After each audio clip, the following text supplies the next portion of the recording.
Mi nombre es Noemí Cardona. Tengo 29 años y hace 3 días, mientras encendía las velas de cumpleaños en mi propio patio trasero e intentaba que el betún no manchara las manitas de mi hijo, el hombre que me abandonó a los 15 años cruzó mi reja como si todavía tuviera un lugar en mi vida. No lo había visto en años, ni en mis cumpleaños, ni en mi graduación. No cuando me casé, ni cuando nació mi hijo. Pero, de alguna manera, en la única tarde que debía pertenecerle a mi niño, él decidió aparecer sin invitación y actuar como si el tiempo lo hubiera borrado todo. A los 15 años, aprendí exactamente lo fácil que era para un padre mirarte y decidir que ya no eras su responsabilidad. Él no azotó la puerta con rabia. Hizo algo mucho más frío que eso. Me hizo sentir desechable. Como si yo fuera una factura que ya no quería pagar. Como si fuera algo que podía dejar en el suelo y nunca regresar a buscar. Pasé años construyendo una vida que no tenía nada que ver con él. Una vida segura, una vida estable, el tipo de vida que alguna vez supliqué y que nunca obtuve. Así que cuando lo vi parado allí, cerca de los globos y los platos de papel, viendo a mi hijo reír como si él perteneciera a esa imagen, algo dentro de mí se quedó completamente inmóvil. Mantuve la calma más tiempo del que la mayoría de la gente habría soportado. Lo dejé hablar, lo dejé fingir. Y entonces dijo la verdadera razón por la que estaba allí. No tenía nada que ver con el amor, nada que ver con el arrepentimiento. Cuando me amenazó con demandarme por $1.000.000, lo único que sentí fue claridad. Cuando le dije que tenía 5 minutos para irse, lo dije en serio cada segundo. Antes de contarte exactamente qué era lo que quería y cómo, ese cumpleaños se convirtió en el día en que finalmente perdió cualquier poder que creía tener sobre mí. Dime, ¿Qué hora es en el lugar donde estás ahora mismo? ¿Y desde dónde me estás viendo? De verdad quiero ver hasta dónde llega esta historia. cuando tenía 15 años, dejé de creer que los adultos siempre decían la verdad cuando llamaban a algo. Mis padres ya se habían divorciado hacía tiempo para entonces, y mi padre se había pasado meses actuando como si yo fuera un cabo suelto más de una vida que quería olvidar. Tenía una casa más, una rutina más nueva, una mujer más nueva y una versión más nueva de sí mismo, en la que, de alguna manera, no había espacio para la hija que él mismo había ayudado a traer al mundo. Me repetía a mí misma que las cosas se calmarían. Me decía que estaba estresado. Me decía que se tranquilizaría y recordaría que yo aún era una niña. Luego, un jueves por la noche en octubre, se paró en la cocina con las llaves del auto en una mano y un termo de viaje en la otra, y me dijo que tenía que empezar a resolver mis cosas por mi cuenta porque ya estaba harto de cargar conmigo. Lo dijo de la misma manera en que la gente habla de cancelar una suscripción que ya no usa. Sin gritos, sin culpa, sin disculpas. Solo una decisión limpia y fría. Recuerdo mirarlo fijamente y pensar que si hubiera gritado, me habría dolido menos. Al menos entonces habría sonado emocional. Pero estaba tranquilo. Tan tranquilo como si yo me hubiera convertido en un inconveniente del que se sentía aliviado de deshacerse. Le pregunté a dónde se suponía que debía ir. Dijo que yo era lo suficientemente inteligente como para resolverlo. Dijo, ella. Le pregunté sobre la escuela, sobre la ropa, sobre el dinero, sobre el hecho de que tenía 15 años y legalmente no podía hacer ni la mitad de las cosas que él pretendía que manejara de repente. Él solo se encogió de hombros y me dijo que siempre había sido muy dramática. Esa fue la noche en que aprendí que no ser deseada puede sonar mucho más silencioso de lo que esperas. Me dio un plazo, 2 semanas. 2 semanas para juntar mis cosas, dejar de complicarle la vida y desaparecer en cualquier futuro que pudiera rescatar para mí misma. Dormí acaso 2 horas esa noche. Al día siguiente en la escuela, pasé por la clase de álgebra, la de historia de México y el almuerzo como si me moviera bajo el agua. Al principio no se lo conté a nadie, porque decirlo en voz alta lo haría real. Pero al segundo día me derrumbé en el estacionamiento después de clases y mi mejor amiga me encontró llorando tan fuerte que apenas podía respirar. Le conté lo suficiente para que entendiera lo que estaba pasando, y esa sola conversación cambió mi vida. Sus padres hicieron algo que mi propio padre no quiso hacer. Escucharon, hicieron preguntas, se mostraron horrorizados en los momentos justos, y luego dijeron que podía quedarme con ellos hasta que resolviéramos las cosas. Todavía recuerdo lo avergonzada que me sentí al llevar mi maleta a su habitación de huéspedes.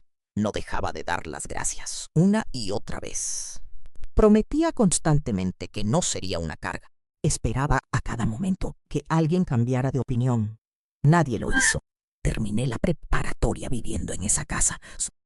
Conseguí un trabajo de medio tiempo en una cafetería a unas calles del campus y trabajaba por las tardes y los fines de semana. Aprendí a sonreír a pesar del cansancio, a contar las propinas rápido, a esconder el dolor detrás de la rutina. Los Palacios nunca me trataron como un acto de caridad.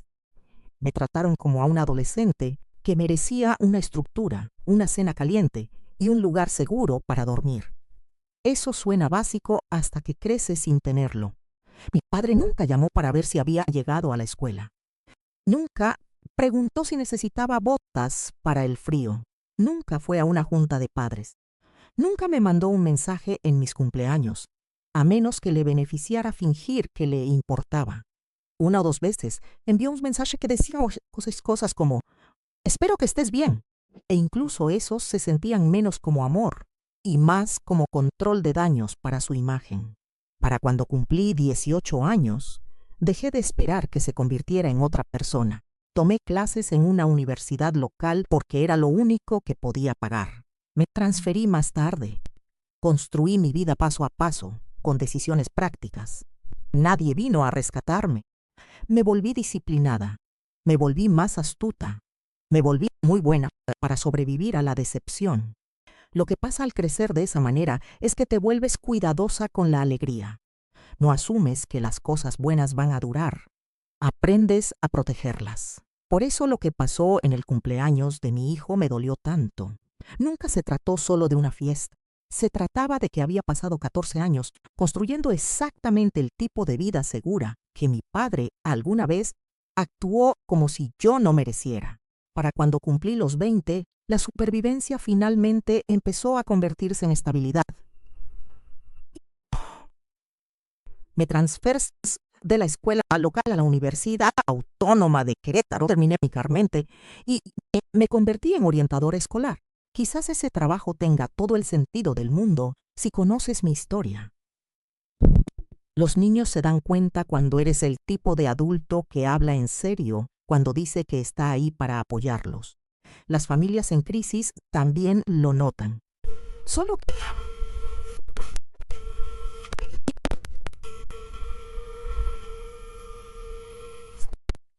en algún momento de esos años conocí a Esteban. Nos conocimos porque su sobrina fue a un evento familiar después de clases que yo ayudé a organizar, y él se quedó hasta tarde guardando las sillas plegables en lugar de dejarnos todo el trabajo a mí y a 2 maestras exhaustas.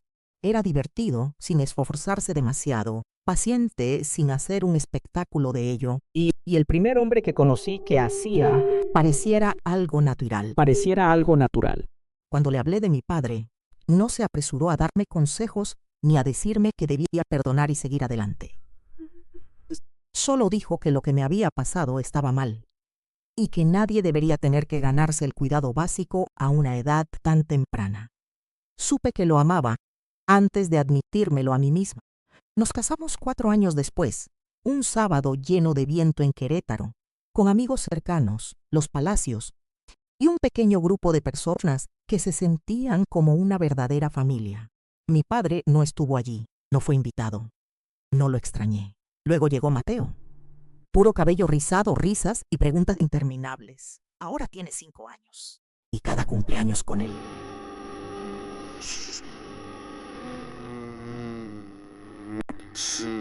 Nuestra casa es enorme. Pero es cálida. Tiene sillas de cocina despintadas, un patio con el pasto crecido de forma irregular, juguetes que de alguna manera migran a todas las habitaciones y el tipo de ruido con el que yo solía soñar cuando era más joven y me sentía sola. La mañana de la fiesta, Esteban ya estaba frente al asador a las 11, volteando hamburguesas y salchichas mientras la música sonaba en una bocina portátil sobre la mesa del patio. Yo estaba amarrando globos a la cerca e intentando que Mateo no le robara betún al pastel antes de que llegaran los invitados.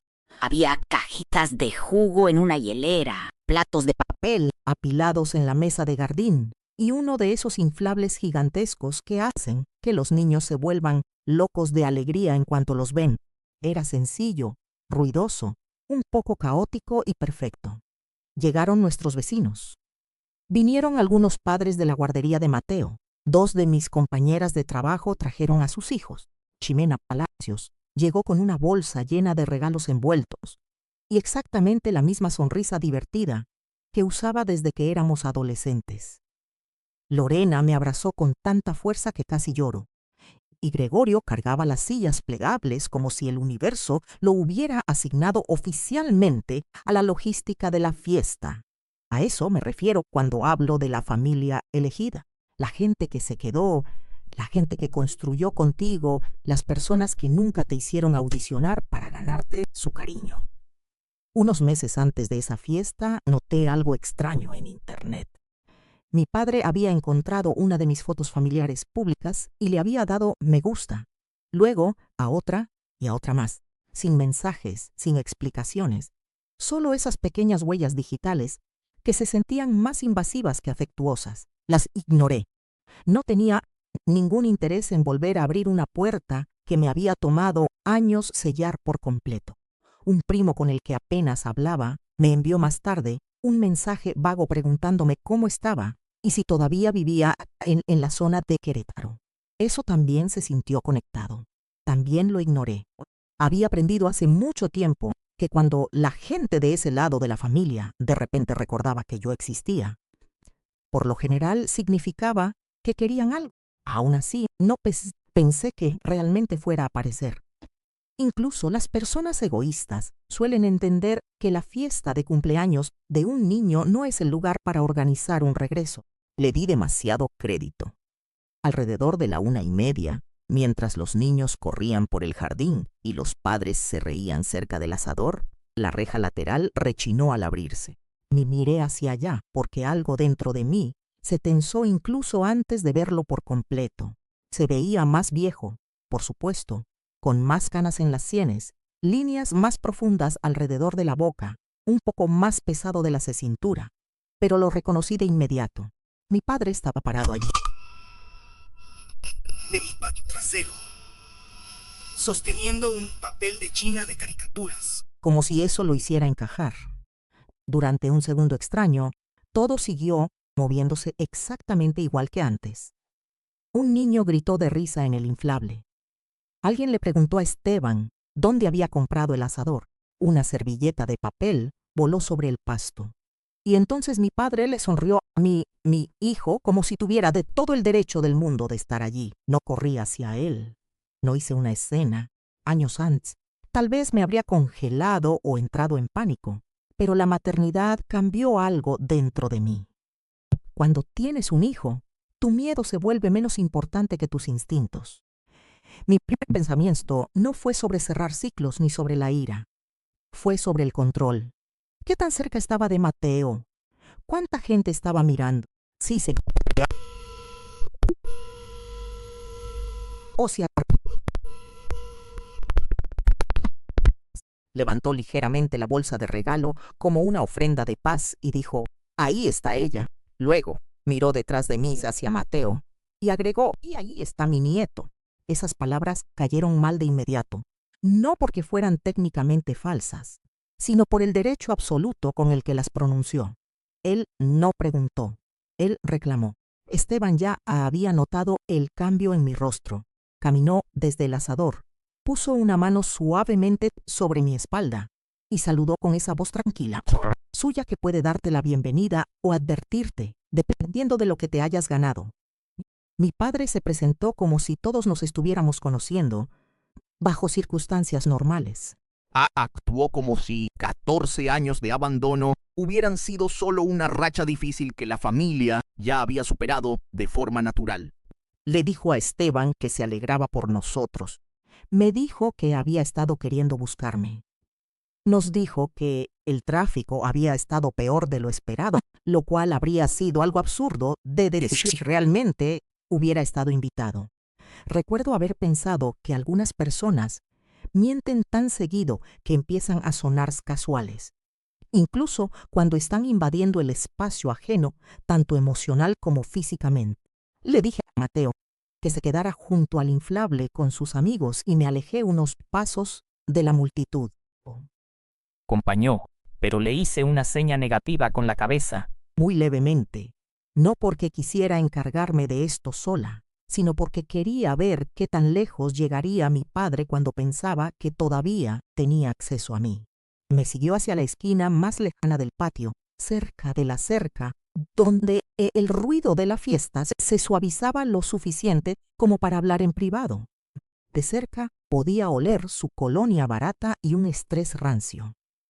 Me dio una mirada rápida de arriba abajo, de esas que pretendían evaluar la vida que yo había construido para decidir cuánto valía para él. Luego cambió a una voz que yo reconocía desde hacía mucho tiempo. La voz razonable, la que usaba cuando quería hacer que la crueldad sonara práctica. Dijo que sabía que yo estaba molesta y que entendía que siempre había sido muy sensible, pero esperaba que hubiera pasado suficiente tiempo para que dejara de guardar rencores. Casi me río ante eso. Los rencores son lo que guardas por heridas pequeñas. Lo que él había hecho no era pequeño. Dijo que se había enterado de que me iba bien. Una bonita casa, un buen esposo, un buen vecindario. Incluso dijo que me veía feliz. Y por un segundo me pregunté si era capaz de notar lo transaccional que sonaba cada una de sus frases. Luego fue directo al grano. Dijo que estaba en una situación financiera difícil y que necesitaba mi ayuda. No una pequeña ayuda, ni un favor temporal, 1 millón de pesos. Lo dijo rápido, como si entre más rápido pronunciara la cifra, más razonable sonaría. Pensé que había escuchado mal. Le pedí que lo repitiera y lo hizo. Esta vez con más detalles. Un negocio que había salido mal. Socios que lo habían traicionado. El mercado estaba brutal. Tenía obligaciones. Necesitaba moverse rápido. Yo solo lo miré fijamente. Tomó mi silencio como una oportunidad y continuó. Dijo que yo estaba en una posición para hacer algo significativo por él. Esa palabra, significativo, todavía hace que se me erice la piel. Luego, como si la codicia no fuera lo suficientemente fea por sí sola, decidió disfrazarla de nostalgia histórica. Me recordó que él había pagado por el techo sobre mi cabeza cuando yo era más joven, que me había alimentado, que criar a un hijo costaba dinero y sacrificios, y que tal vez ahora era mi turno de devolverle algo. Sentí que mi cuerpo se quedaba completamente inmóvil. Le pregunté si de verdad estaba parado en mi patio trasero durante la fiesta de cumpleaños de mi hijo, intentando cobrarme de manera retroactiva por haber existido como su hija. Frunció el ceño como si yo estuviera distorsionando sus palabras. Dijo que, poniendo emocional, dijo que solo estaba pidiendo lo que era justo. Luego bajó la voz y cometió el error que lo cambió todo. Me dijo que si no lo ayudaba por las buenas, estaba preparado para buscar otras opciones legales. Dijo que había asuntos familiares que yo no querría ver arrastrados en un tribunal. Lo dijo de manera casual, pero la amenaza era clara. Algo en mi pecho se asentó en ese momento. No se ablandó, se asentó. La confusión desapareció. La pequeña parte de mí que se había preguntado si la edad lo habría vuelto más humilde murió ahí mismo, cerca de la cerca, con el sonido de los niños riendo a 10 metros de distancia. Lo miré a los ojos y le dije, «Tienes 5 minutos para dejar mi propiedad». Parpadeó sorprendido de que yo no hubiera discutido, suplicado o intentado negociar. Luego me dio una sonrisa que yo ya había visto antes, cuando era lo suficientemente joven como para pensar que los adultos, con esa sonrisa, debían saber algo que yo no. Era la sonrisa de una persona que cree que la presión siempre funciona al final. Se inclinó un poco más hacia mí y dijo: «Noemí, no hagas esto frente a tu pequeña familia», como si tuviera algún derecho a usar esas palabras, como si mi hogar existiera para servirle de palanca. Me repetí: 5 minutos. Su sonrisa desapareció. Debió haberse ido en ese momento. Cualquier persona decente lo habría hecho. Incluso un egoísta con una pizca de instinto de supervivencia se habría dado cuenta de que había calculado mal y se habría retirado antes de que el daño fuera permanente. Pero mi padre siempre había confundido el acceso con la autoridad. Miró hacia el patio donde Mateo le estaba mostrando a otro niño uno de sus camiones de juguete nuevos. Luego volvió a mirarme y casi pude ver las cuentas matemáticas que hacía detrás de sus ojos. Pensó que la multitud le daba poder. Pensó que mi necesidad de proteger el ambiente de la fiesta me haría flexible. Pensóse que ser el abuelo de un niño, al menos biológicamente, le otorgaba un papel que nadie podía negarle por completo. Se equivocó en las 3 cosas. Dijo que necesitábamos hablar adentro, donde estuviera más tranquilo. Le dije que no. Dio un paso hacia la puerta trasera de todos modos. No rápido, no dramático, solo lo suficientemente deliberado como para decirme que había decidido que mis límites eran negociables. Me interpuse en su camino. Me dijo que dejara de actuar de forma demente. Le dije que se fuera. Dijo que yo estaba exagerando solo porque me había pedido un préstamo y que cualquier hija decente escucharía a su padre. Recuerdo el calor exacto del sol en un costado de mi cara, el olor al carbón del asador.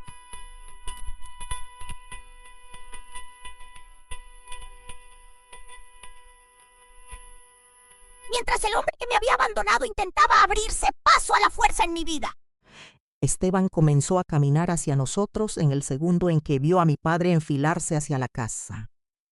Ximena también se dio cuenta. Pude sentir cómo se levantaban las miradas desde cada rincón del patio. Ese sutil cambio que ocurre cuando la gente percibe la tensión entre adultos y deja de fingir que no pasa nada. Mi padre se dio cuenta de que tenía público.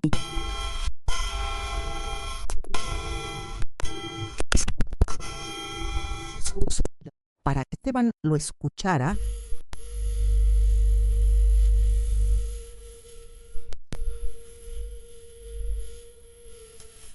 y que no le gustaba que lo trataran como a un criminal.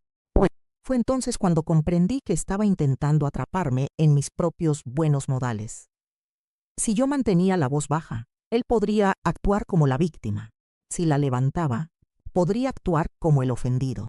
Si me alejaba, podría acercarse a Mateo. Y empezar a presentarse como su abuelo con cualquiera que lo escuchara. Hay momentos en la vida en los que te das cuenta de que seguir siendo educada es solo otra forma de rendirte. Intentó rodearme otra vez. Le tomé la muñeca y lo detuve con fuerza. No para lastimarlo, no para castigarlo, para detenerlo, para hacer físicamente imposible que diera un solo paso más hacia mi hijo o mi hogar. Su piel se sentía más delgada de lo que recordaba. Se sacudió sorprendido. Lo sostuve con firmeza y le dije muy claramente: no des un paso más. Tienes 5 minutos para salir de este patio antes de que llame a la policía. Las pocas conversaciones cercanas murieron al instante. Esteban ya estaba a mi lado, sin tocarme, solo presente, sólido, listo. El rostro de mi padre se puso rojo. Me dijo que lo soltara. No lo hice. Intentó zafarse demasiado rápido y se quejó de dolor. Más tarde, cuando finalmente se echó hacia atrás, ya se notaba un color morado donde habían estado mis dedos. Se miró la muñeca como si hubiera descubierto un regalo del cielo, una prueba, algo que podía señalar y usar como arma. Empezó a decir que lo había agredido, a repetir que solo venía en son de paz, a gritar que yo estaba inestable. Todo lo que logró con eso fue confirmar exactamente quién era ante cada adulto que estaba lo suficientemente cerca como para escucharlo. Ximena habló primero. Dijo: nadie aquí está confundido sobre lo que está pasando. Una de mis compañeras se acercó a Mateo y Con calma, llevó a los niños de regreso hacia el inflable. Gregorio Palacios, el hombre que alguna vez había cargado mi maleta para meterla en su casa cuando yo tenía 15 años, Se levantó de su silla plegable con la lentitud y calma de un hombre que no necesitaba levantar la voz para poner fin a las tonterías. Mi padre miró a su alrededor y se dio cuenta de que el escenario que creía poder controlar no existía. Era solo un patio trasero. Sí, pero era mi patio trasero, lleno de gente que me conocía, y eso importaba mucho más de lo que la sangre jamás lo había hecho. Esteban le ordenó que se fuera inmediatamente. Mi padre me señaló con el dedo y dijo que esto no había terminado. Dijo que me arrepentiría de haberlo humillado. Dijo que si quería jugar rudo, no tenía idea de lo que se me venía encima. Luego, retrocedió hacia la reja, todavía sujetándosela, que él mismo casi se había lastimado al jalarse, y se marchó con cada gramo de dignidad que le quedaba disolviéndose en el pasto que dejaba atrás. La reja se cerró de golpe. Durante unos segundos, lo único que pude escuchar fue mi propio pulso. Luego, de manera increíble, la vida empezó a moverse de nuevo. Alguien bajó el volumen de la música. Alguien más me preguntó si quería agua. Mateo corrió hacia mí preguntando si ya era hora del pastel y si los adultos ya habían terminado de hablar. ¡Eso casi me quiebra! Le sonreí porque los niños no deberían cargar con el veneno de los adultos cuando todavía tienen las manos pegajosas por el betún y el sol de la tarde. Cortamos el pastel, cantamos, abrimos los regalos. Sobreviví el resto de la tarde por puro instinto, pero el aire había cambiado. La fiesta no se arruinó del todo, pero ya no era inocente. Después de que se fueron los últimos invitados y el patio quedó convertido en un cementerio de vasos de papel, envolturas rotas y globos desinflados a la mitad, me senté a la mesa de la cocina con Esteban y finalmente le conté todo lo que antes no había tenido palabras para expresar. No solo lo que mi padre quería, sino todo. La vieja frialdad, el plazo de 2 semanas cuando tenía 15 años, los años de silencio, los mensajes que habían comenzado recientemente. La forma en que la amenaza se sentía menos como una sorpresa y más como un patrón que regresaba con un traje nuevo. Esteban escuchó sin interrumpir. Cuando terminé, extendió la mano sobre la mesa y tomó la mía. Dijo, él nunca más se va a volver a acercar a Mateo. Asentí, pero seguía sin entender del todo qué tan lejos estaba dispuesto a llegar mi padre, hasta que 2 días después abrí el buzón y encontré un sobre de un despacho de abogados con mi nombre escrito en el frente. Supe antes de abrirlo que sería algo malo. Algunos instintos no provienen de la ansiedad, provienen de la experiencia. La carta del interior era de un abogado que representaba a mi padre y me acusaba de retener $1.000.000, pesos que supuestamente le pertenecían a través de activos familiares previos y acuerdos financieros no documentados. Esa frase por sí sola era lo suficientemente ridícula como para hacerme soltar una risa amarga en la entrada de la casa.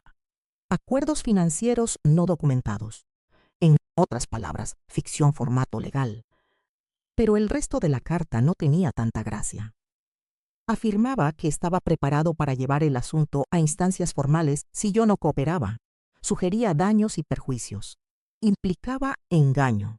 Estaba escrita en ese lenguaje pulido y sin alma, diseñado para hacer que las tonterías suenen costosas. Me quedé allí parada con el sobre en la mano y sentí cómo se desvanecía el último rastro de duda. Hasta ese momento, una parte de mí todavía esperaba que la confrontación en la fiesta hubiera sido el último arrebato de un hombre desesperado. Feo. Sí, pero aislado. Algo de lo que se arrepentiría y de lo que se retractaría una vez que entendiera que yo no me iba a doblegar. En cambio, redobló la apuesta. Encontró a un abogado dispuesto a transcribir mentiras en papeles y enviárselas por correo a la mujer a la que alguna vez había dejado a su suerte cuando tenía 15 años.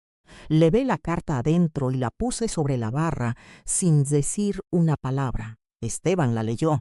Luego me miró con ese tipo de ira tranquila que hace que los hombres callados resulten aterradores. No dijo, tal vez deberíamos ignorarla. No dijo, quizás tu padre solo está dolido. Dijo, vamos a buscar un abogado hoy mismo. Para el mediodía, ya teníamos programada una consulta con Andrea Flores, una abogada astuta y muy práctica de Querétaro, recomendada por uno de los compañeros de trabajo de Esteban. Me caí.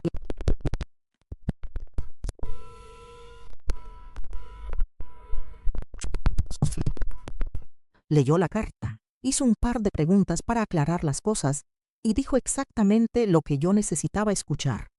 Esto es débil, esto es descuidado, y esto no tiene nada que ver con la ley. Se trata de intimidación. Nos explicó que la gente como mi padre solía confiar en el desgaste emocional para lograr lo que las pruebas no podían. Asumían que la vergüenza, el cansancio y el miedo empujarían a la otra persona a estar en un acuerdo solo para hacer desaparecer el problema. También me dijo algo más que era importante. Me aseguró que la muñeca lastimada no lo salvaría si los hechos principales demostraban allanamiento de morada, acoso y conducta coercitiva. Luego comentó si tenía algún registro de mis años de adolescencia.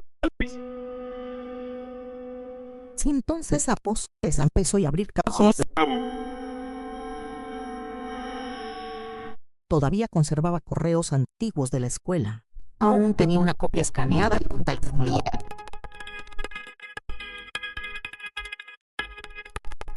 A mi padre. Tenía declaraciones de impuestos de mis primeros trabajos. Tenía los papeles de la beca de la universidad que demostraban que no recibía apoyo paterno. Tenía mensajes viejos de un primo que hablaba de cómo todo el mundo sabía que él básicamente había comenzado de nuevo y me había dejado para que me las arreglara sola. Ximena tenía recuerdos, Lorena tenía recuerdos, Gregorio tenía recuerdos. De repente, la historia ya no era solo dolor, era documentación. Durante las siguientes 48 horas, nuestro comedor se convirtió en un campo de batalla de papel. Creé carpetas, imprimí cronologías. Andrea nos ayudó a organizar todo en lo que importaba y lo que no.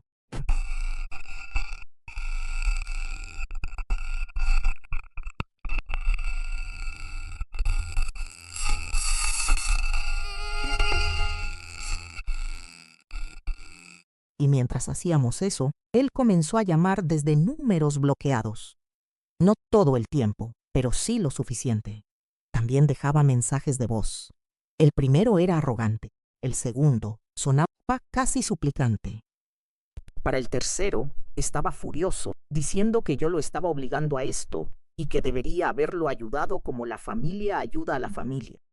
Andrea dijo que guardara absolutamente todos. Un mensaje en particular fue crucial. En él decía que esperaba no tener que involucrar a abogados, pero que yo no le había dejado otra opción después de haberlo avergonzado delante de todos. Ahí estaba la verdad, casi en sus propias palabras. La amenaza legal no se trataba de dinero que creyera que era suyo. Era una represalia, porque yo lo había rechazado públicamente, y él había quedado en ridículo. Andrea sonrió cuando escuchó ese mensaje de voz. Dijo que no ganaría todo el caso por sí solo, pero que revelaba el motivo de una manera hermosa. Casi al mismo tiempo, los rumores sobre la fiesta comenzaron a circular silenciosos por nuestro círculo. No porque yo anduviera contando la historia de manera dramática, sino porque eso es lo que sucede cuando los adultos presencian algo perturbador en la fiesta de cumpleaños de un niño y luego comparan versiones. Una de las mamás de la guardería me mandó un mensaje para preguntar si estaba bien. Un vecino se ofreció a dar una declaración si era necesario. Ximena estaba furiosa de la forma en que solo las viejas amigas leales pueden enfurecerse por ti. Dijo que mi padre se veía exactamente como el tipo de hombre que todavía creía que podía asustar a las mujeres para que obedecieran si seguía hablando el tiempo suficiente. Desearía poder decir que todo eso me hizo sentir poderosa al instante. No fue así. Me dejó cansada. Hay un tipo específico de agotamiento que surge al ser arrastrada de regreso, a un viejo papel del que luchaste tanto por salir. Durante un par de noches, después de que Mateo se durmió, me quedé en el marco de su puerta más tiempo de lo habitual, observando cómo subía y bajaba su pecho y prometiéndome a mí misma que este caos terminaría conmigo. Esteban me encontró allí una vez y me preguntó si estaba bien. Le dije que sí, pero él me conocía demasiado bien. Me rodeó con su brazo y dijo algo muy sencillo. Dijo, «Ya no tienes 15 años, Noemí». Eso significó mucho porque tenía razón. A los 15 años había sobrevivido aceptando las migajas de seguridad que otras personas tenían la amabilidad de ofrecerme. A los 29 tenía una voz, un hogar, representación legal y personas que me amaban sin condiciones. Así que, cuando Andrea sugirió que enviáramos una respuesta formal rechazando cada reclamo y advirtiéndoles contra cualquier acoso futuro, dije que sí de inmediato, cuando también sugirió que, si era necesario, podíamos ir un paso más allá y hacer que la verdad fuera más difícil de ocultar para él. También acepté. Mi padre quería una pelea basada en la presión y el secreto. Estaba a punto de recibir una basada en evidencias. La carta de respuesta de Andrea se envió un viernes por la mañana. Rechazaba al reclamo por completo, sin eso se hiciera a través de los abogados.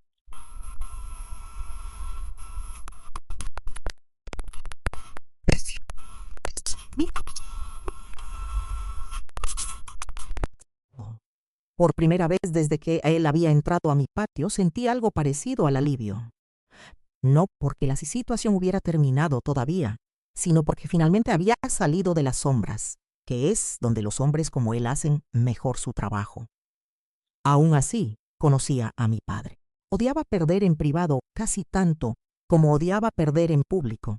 Así que, antes de que pudiera distorsionar la historia, para convertirla en algo conveniente, tomé una decisión que habría aterrorizado a la versión de mí misma de 15 años.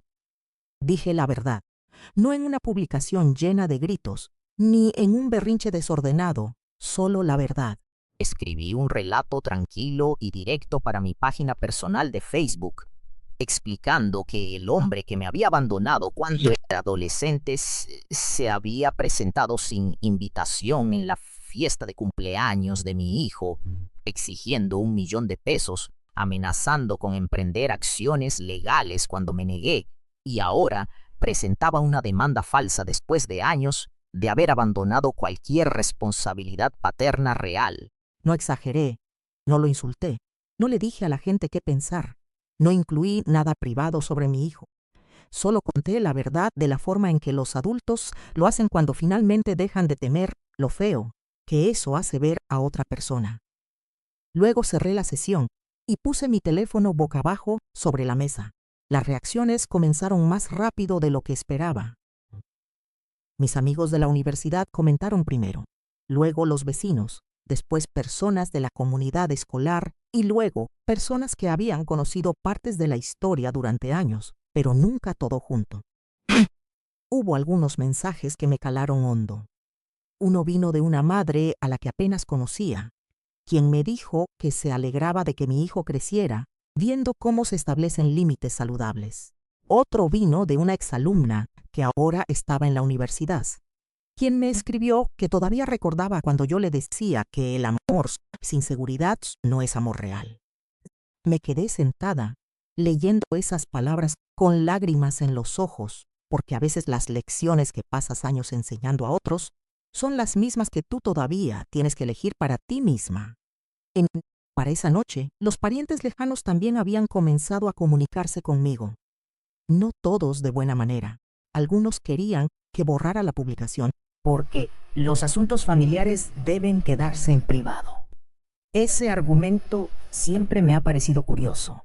La gente ama la privacidad cuando la verdad la avergüenza a quienes son equivocados.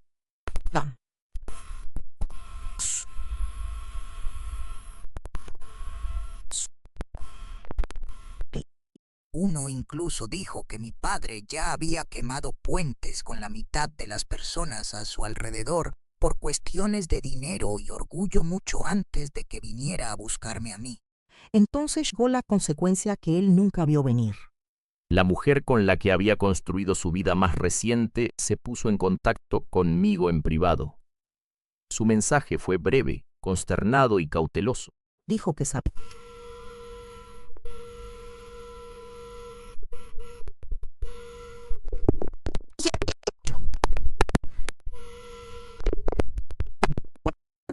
Me agradeció por apegarme a los hechos. Una semana después, me enteré por medio de Andrea de que el lado de mi padre quería discutir discretamente el retiro de los cargos. Discretamente. Esa palabra otra vez. Esta vez nos tocaba a nosotros no seguirles el juego. Andrea insistió en un retiro total del caso y en una confirmación por escrito de que no se presentarían más reclamaciones en el futuro. También presionó para que nos reembolsaran ciertos gastos legales relacionados con la demanda frívola. Se resistieron al principio, pero luego cedieron. No había caso. Nunca lo había habido. Solo había ego, desesperación y la creencia errónea de que yo seguiría comportándome como la niña asustada a la que alguna vez despachó con un aviso de 2 semanas. La demanda fue retirada. Las cartas cesaron. Las llamadas de números bloqueados terminaron. Y debido a que su orgullo no pudo soportar el daño social que se extendía en sus propios círculos, mi padre hizo una última cosa que nunca pensé que vería. Publicó una declaración pública, fingiendo que lamentaba los malentendidos y deseándole paz a nuestra familia. No fue una disculpa real. Fue solo una venda para tapar su reputación dañada. Pero para entonces, eso ya no importaba. La gente sabía que su muñeca se había curado para ese momento, pero su reputación no. Varios familiares se distanciaron de él. Un contacto de negocios, del que solía presumir aparentemente, se retiró tras enterarse de lo suficiente como para cuestionar su juicio. La mujer de su vida lo dejó. Lo más importante es que perdió el acceso a la fantasía de que podía regresar a mi mundo y ser tratado como un padre. Simplemente porque compartía mi sangre. Había terminado, no porque yo hubiera gritado más fuerte que él, sino porque dejé de protegerlo de las consecuencias de lo que siempre había sido. La vida se tranquilizó después de eso, no de la noche a la mañana, pero sí de manera constante. Esteban y yo nos tomamos una noche a la semana solo para nosotros después de que Mateo se dormía. Nada de hablar de asuntos legales. Ximena todavía bromea, diciendo que desearía haber cobrado la entrada para la peor aparición especial de cumpleaños en todo Querétaro. Lorena sigue recordándome que pedir ayuda no es debilidad, algo que finalmente estoy empezando a creer. Mateo sigue siendo Mateo. Recuerda los globos, el pastel, el inflable y los camiones de juguete. No se acuerda del hombre de la reja, y tengo la intención de mantenerlo así todo el tiempo que pueda. La lección en todo esto no es que la venganza deba ser ruidosa para ser satisfactoria. A veces, lo más fuerte que puedes hacer es quedarte firme en tu lugar, decir la verdad y negarte a permitir que alguien vuelva a escribir el daño que causó solo porque ha pasado el tiempo. La familia no se define por quién te trajo al mundo, se define por quién te protegió, quién se quedó a tu lado, quién te dijo que importabas cuando lo más fácil habría sido marcharse. Establecer límites no es cruel, no es egoísta, no es una falta de respeto. A veces, los límites son lo más amoroso que un padre puede construir porque protegen a los hijos que vienen después de heredar un dolor que nunca les correspondió cargar. Solías pensar que mi padre me había quitado algo que pasaría el resto de mi vida intentando reemplazar. Ahora sé que hizo algo diferente. Me enseñó con su mal ejemplo exactamente qué tipo de hogar nunca permitiría que rodeara a mi hijo. Y si hay algún valor en una historia como la mía, tal vez sea este. Tienes permitido cerrarle la puerta a las personas que solo se acuerdan de ti cuando necesitan algo. Tienes permitido elegir la paz en lugar de la culpa. Tienes permitido construir una vida tan honesta y saludable que las personas que alguna vez te rompieron ya no reconozca frente a ellas.